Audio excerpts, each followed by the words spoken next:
As I promised you earlier, we talk about the rise of Gogo Boys from Kibera. There are Johnny Gogo Boys, but I call them Gogo Boys because I've been to Kibera so many times. I grew up there.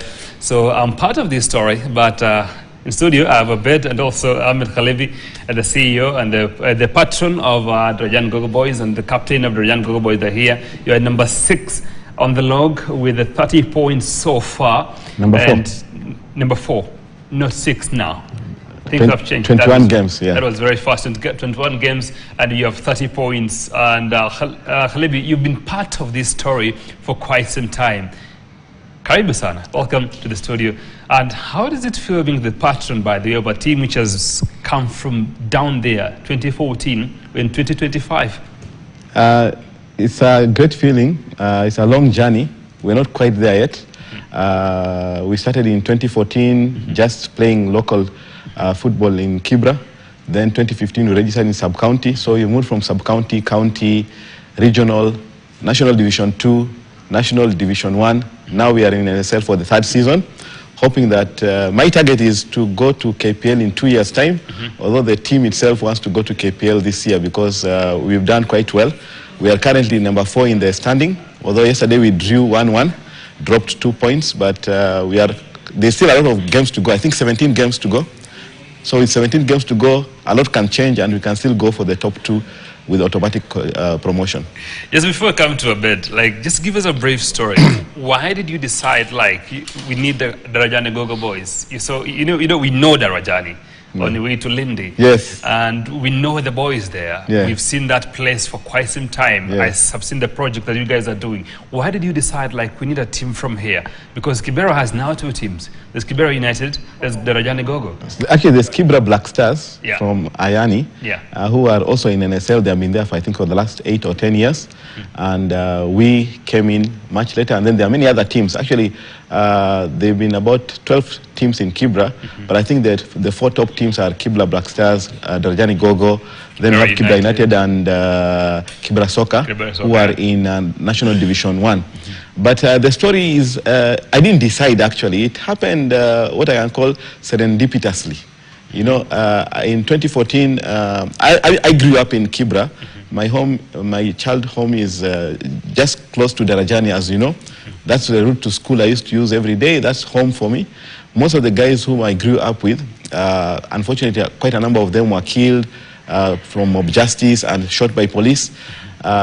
When I came back from South Africa after my training in pathology, I started Lancet, as you know, and in 2009. And in 2014, some of the guys whom I grew up with approached me, because that time Michuki had declared them terrorists and they were being killed left, right and center. They wanted to reform. So they were playing in what we call Ramadan Cup. And in Ramadan Cup, as they were playing in Ramadan Cup, they approached me to give them some funding, some bit of sponsorship to buy water, buy glucose and other things. And surprisingly, we ended up winning. And the name Gogo Boys actually came from Vijana wa Gogo. As you know, in Darajani, there are those Gogo, those sticks that we used to build, you know, the poles. So Vijana wa Gogo, and now the name came of Gogo Boys. Eventually, we changed to Darajani Gogo because we are not now only a boys team, because we also have a female team, and also because of club requirements, you know, certificate for the club licensing certificate. So in 2014, when they won the Ramadan Cup, in 2015, I remember I gave them a bit of money to register, and I was just doing it to support them. And ni mchezo tu hivi na tumepanda paka pali tumefika sahi. The young boy is like Abed here. He was very young by the time. He was a bit then. Abed, what does it mean to be part of Gogo Boys? Well, it's probably Darajani Gogo FC. Being part of it, it feels like a bigger project. It has taken since all the way to Division 1, County League, now with the NSL.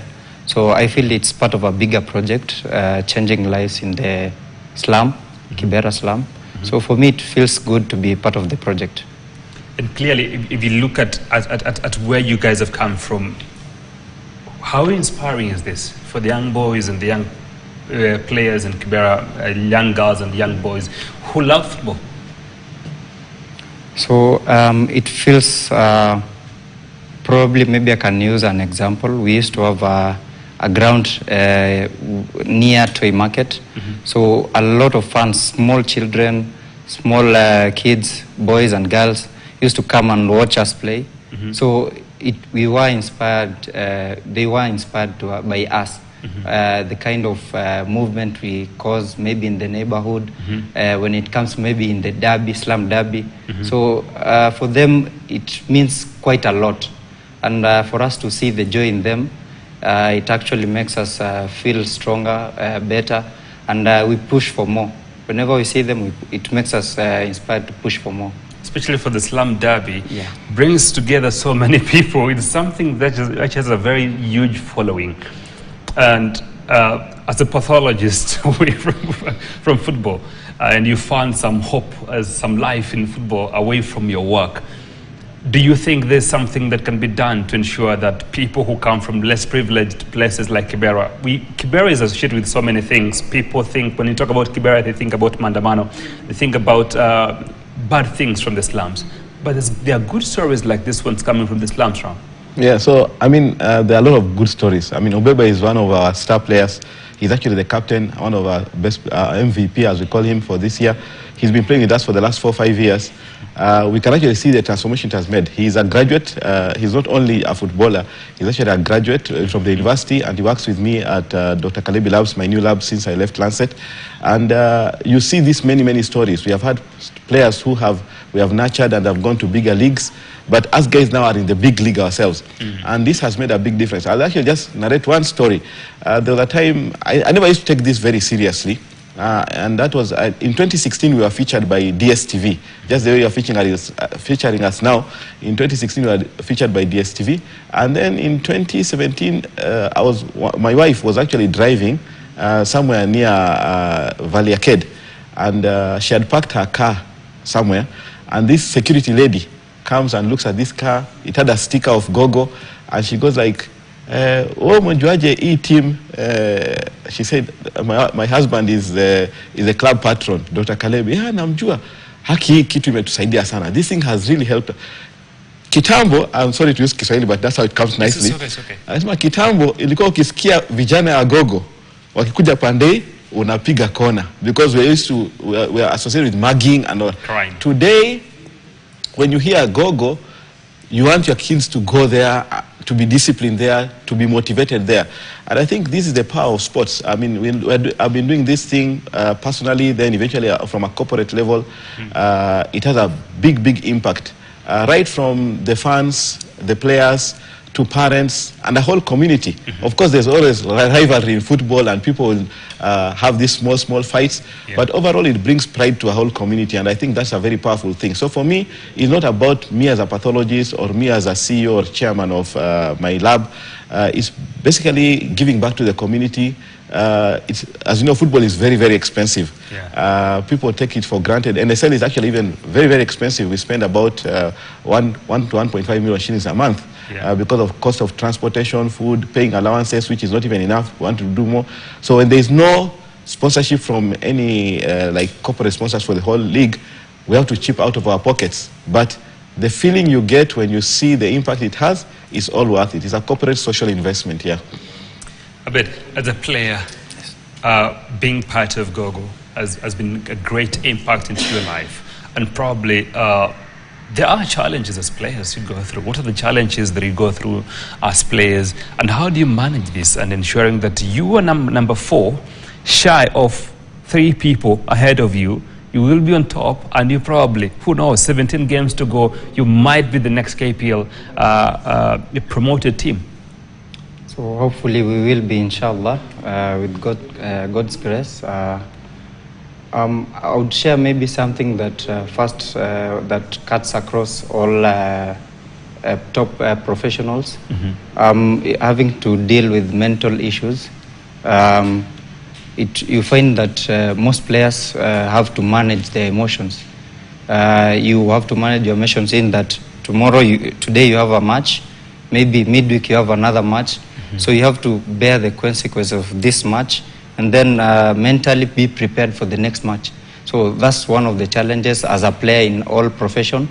I would probably mention maybe something to do with finances. So you find maybe most of the players in the league, especially in NSL, in our team, you'd find they have responsibility, personal responsibility, and maybe the finances may be made from the corporate, from the sponsors, corporate is not enough to cover their basic needs. So that's a huge challenge for them. So maybe if you consider those two as a top major issues for the players, yeah.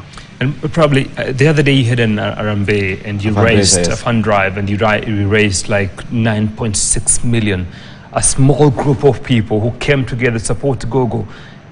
It shows the influence you have, Khalebi, especially when you talk about the people who are surrounding you and being able to raise 9.6 million. The target was 12 million, which is equal. It's a labor of love, yes, what you said earlier. There's a labor of love. There's nothing that is coming out of this. But at the end of the day, you keep giving. Yeah, so, I mean, we wish we could raise more. The actual budget should be around 20 million, but you can barely make do with 12 million. So 9.6 million is literally a drop in the ocean because, for example, me and my group of investors and shareholders at Dr. Kalebi Labs, we contributed 6 million, which is basically 500,000 shillings per month. That's our budget for Gogo. And then you find now we have Freedom Airlines who came in as lead sponsor. They gave us 1.5 million. The Kenya Red Cross has been quite supportive. I think they are probably our first corporate sponsor after myself since 2016. So they give us 2 million and they support us in kind. Now you find when you put all that money, 9.6 million looks like a lot of money. In fact, we get called the money bags. People like Brad or the journalist, he keeps calling us money bags. But it's not enough. But it's not enough, you know. But you see, Mtani, 9.6 million looks like a lot of money. Yeah. But if you break it down, it's less than 1 million shillings a month. And literally, you need more because you find a game away, going to Migori, going to Mombasa, you just spend less than 250,000. 300,000 if you look at it in terms of food, in terms of accommodation, because you need to go and spend 2 nights, transportation and so on. Then you find there's players' allowances. We try to pay allowances every training, and we pay, as Gogo, we pay training allowance, we pay a month-end allowance, but literally it's not a lot of money because the whole team, including the technical bench, you're looking at about 35 people to 40 people, and if you consider that they're getting about only 20,000 shillings each of them, that's might sound a lot of money, but it's not. And as Captain said here, for some of the players, that's all they depend upon. And if you're looking at minimum wage, I think we should be talking about 50,000 minimum to pay these guys so they can actually live off this. So that amount we're looking at is nothing. And it's high time football, especially at the higher levels. I mean, when you're at the lower leagues, regional, we could get away with 3 million, 2 million. But right now we need big money. And you find a lot of teams struggling. I know some West Boots have just actually quit as sponsors.